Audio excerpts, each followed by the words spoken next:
The parking brake is also referred to as the handbrake. The parking brake works by a ratchet system, which in turn is operated by the lever. The function of the parking brake is to hold the car still while stationary. Never apply it whilst moving, because it could lock your wheels and force you into a skid. The parking brake shouldn't be used to stop the car except in maybe an emergency, for example if your brakes fail, but that's very highly unlikely with dual circuit braking systems. In most cars, the parking brake operates on the rear wheels only and does not show any brake lights when you apply it. The parking brake lever is normally positioned just behind the gear lever. As a guideline, when a pause becomes a way to secure your car, apply the parking brake.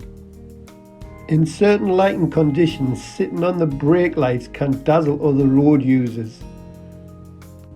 Remember, when you park your vehicle, always leave it in gear and make sure the parking brake is fully on.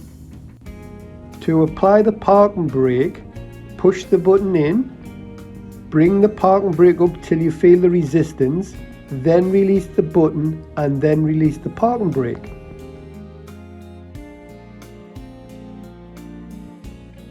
To release the parking brake, pull the lever up slightly, about the thickness of a pound coin, and press the button in to release the ratchet. Then, keeping the button in, move the lever to the off position. Faults to avoid. When learners apply the parking brake, they do not push the button in. When they release the parking brake, they do not pull it up slightly, they just push the button straight away. This will result in early wear and tear on the parking brake.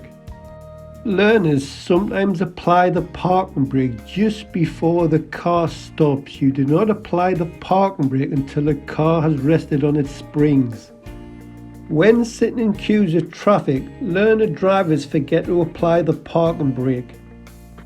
Some learner drivers fail to release the parking brake properly. They only take it halfway down, they do not take it down to the floor.